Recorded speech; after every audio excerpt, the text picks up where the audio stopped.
objects across area and wondered if there's any deeper mathematics behind them. Well, let's explore. So just before this, Sayed sir also mentioned about the mathematical patterns that we can find in the AIMER logo itself. And now we'll be looking out for intriguing patterns that we can find naturally occurring in the universe. So I, Krishna Gupta from Sentenza School, will be presenting my research on how relative orbit of two planets leads to the formation of spirographic fractals. So there's a quick look at our agenda. Firstly, I'll be giving the literature review, followed by the objectives of my research, and then the methodology I used. Then a quick intro into the background mathematics, then finally coming to the results about the three character pairs on which I conducted the research, followed by conclusion, future work and implications. So these are majorly the tools that I used, but one important one is the 2015 paper published by Washington University, in which they first gave the idea that any such patterns even exist. So what we found from there is that they basically give the AIMER results, in which we could see the final pattern formed through these orbits.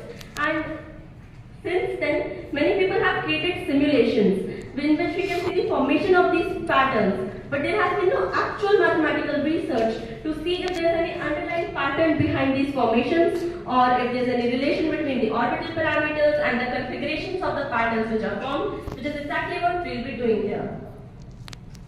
So this research is basically an intersection between the intriguing geometric patterns and planetary mechanics. And we'll be basically finding a particular pattern which repeats itself in this formation to see if these patterns could qualify as fractals, and then we'll be setting a relation between the orbital parameters and the configurations of the pattern which is formed, in which we'll be taking gear ratios and fractal dimensions. Also, then we'll be observing the formation for an extended period of time to assess its stability and verify the results. So this is the methodology I used. I won't be going much deeper into it due to time constraints, but it was majorly a primary research with quantitative data. Now, a quick intro to the background mathematics. Firstly, we know that fractals are figures which are defined by self-similarity. So, we have a fixed and well-defined set of rules which basically repeats itself and creates them. Then we have spirographs which are created when we trace the motion of a particular point in a circle. Then we have two types of spirographs. We have the hypotoroids and the epitoroids. So we can see epitoroids here, and there we can see a few examples of hypotoroids. Now the difference here is that the patterns that we'll be dealing with are a special undefined case of hypotoroids, which for this research we can call planetary spirographs. So the major difference between them is that in a hypotoroid the outer circle is fixed and the inner circle basically rotates inside the outer circle. So when we trace a particular point, that point both rotates and revolves and creates a pattern. However, in the planetary spirograph, the circles will be the orbit themselves and the particular point will be the planets. So what we'll do is that we'll basically join the distances between both the planets during different times in their orbits, and in the end we'll get these results. We can also note that not all spirographs are bound to be fractals, but most of them turn out to be due to their repetitive tendencies.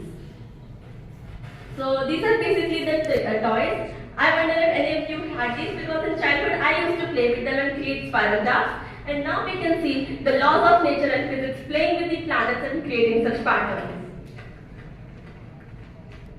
So coming to the results, here's our first example of Venus and Earth. So upon analyzation, what I found is that whenever we get a 180 degree, that is when we get Venus and Earth at the farthest distance, taking Sun as the center, is when we create this particular cut, which leads to the petal formation and in end the fractal formation. So we'll be taking all the 180 degrees and the 0 degrees, which is the closest distance between Venus and Earth in consideration, and we'll be seeing the status of their orbits during those points.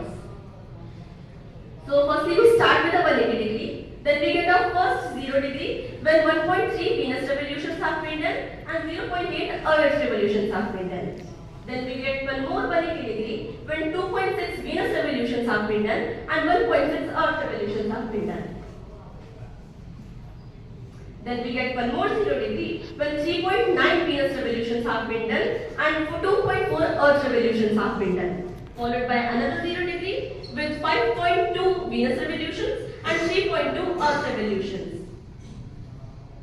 So So what we see here is that the Venus's revolutions are always increased by 2.6 orbits, while Earth's are always increased by 1.6 orbits.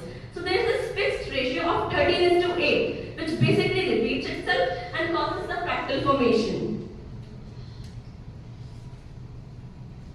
Also, after 8 complete orbits of Earth, the pattern basically gets completed, and after this what we see is that the pattern is completely stable. So even if we observe it for an extended period of time, it basically repeats itself, yet it is completely stable, which shows the stability in Earth and Venus planetary system and can also verify our results. Now coming to the orbital parameters, we also see that Venus and Earth have this 13:8 resonance. That is, for 13 Venus revolutions, Earth has almost 8 years. So what we see here is that both the orbital parameters and the fixed ratio that repeats itself comes out to be 13:8. Now coming to the mathematical configurations of the pattern that has been formed, we come to the gear ratios. So what we see here is that gear ratio is basically the angular speed of smaller gear, which is Venus, and angular speed of the larger gear, which is Earth. So the change in angular rotation for Venus here is 936 degrees, and the change in time is 585 days. Similarly for Earth, it is 576 degrees and time is 585 days. So upon calculating the gear ratios, they also come out to be 1.625, which is equal to 13:8. Then I'll be coming to fractal dimensions in the end. Now coming to our second example of Mercury and Earth. Here also we can see that the spikes or the petal which is created is always when there is a 180-degree formation. That is, Mercury and Earth are at the farthest distance. So we'll be taking 180 degrees and 0 degrees for reference.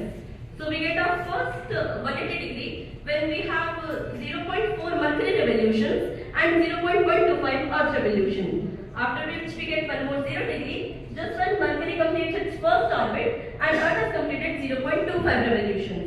Followed by another 180 degree with 1.7 Mercury revolutions and 0.45 Earth revolutions. Then another 0 degree, as we can see there, with 2.3 Mercury revolutions and 0.575 Earth revolutions. With 30 complete orbits, this pattern gets basically completed. And here what we see is that Mercury's revolutions are always increased by 1.3 orbits and Earth's are always increased by 0.325 orbits. So here there is a fixed ratio of 4:1, which basically repeats itself and causes this fractal formation.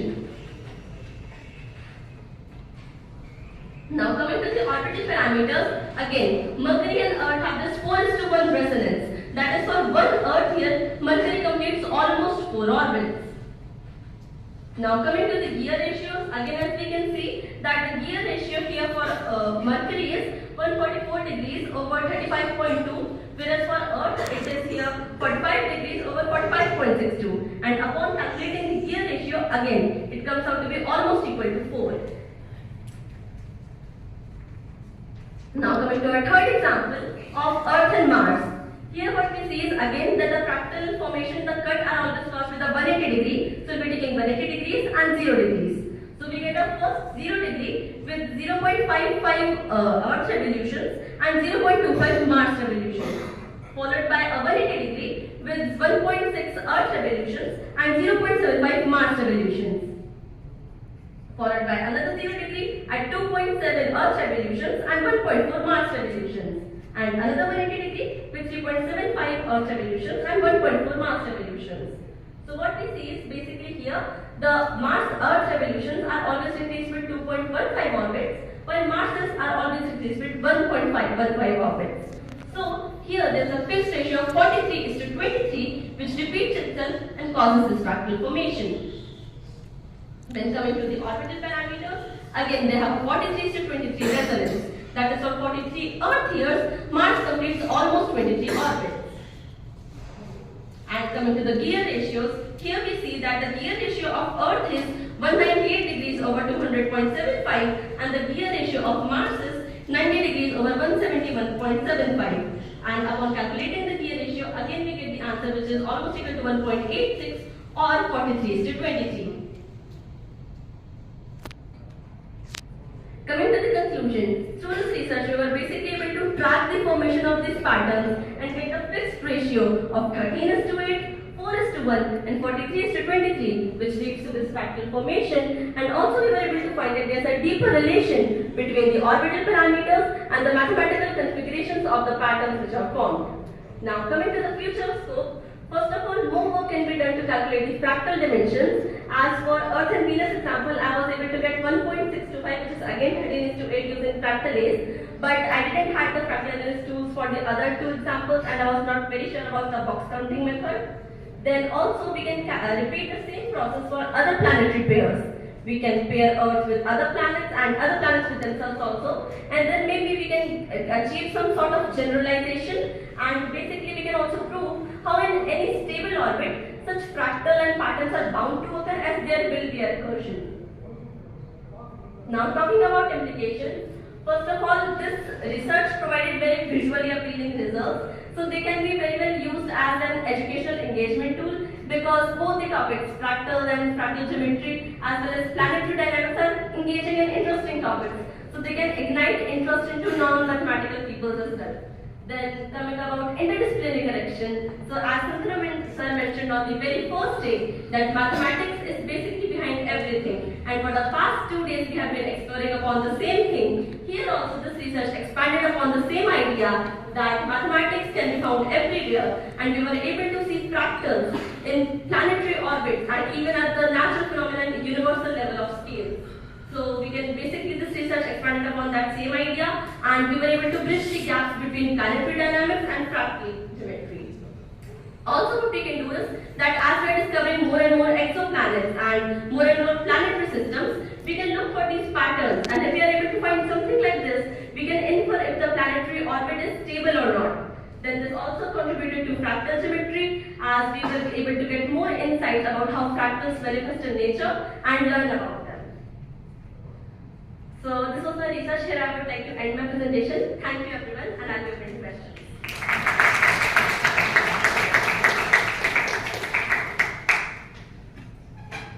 Very good paper.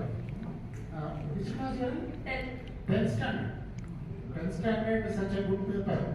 It's really good. Around how many years back, I don't remember. 2 years back, maybe around 20, more than 25. The spirograph was there in plastic. Yes, Usually, it was introduced at that time. Therefore, when my son was very small, I bought that one and then go on doing like that. Gear ratios, different gear ratios, you will get that has got so much of potential in this celestial mechanics. Is really good. That is very good. Good paper. Not only good paper. Number 2 is with what confidence she spoke. That is number 2. And at this age, you will be a good professor. Any questions regarding that? Oh, please. Therefore, that is a very good paper. All the best.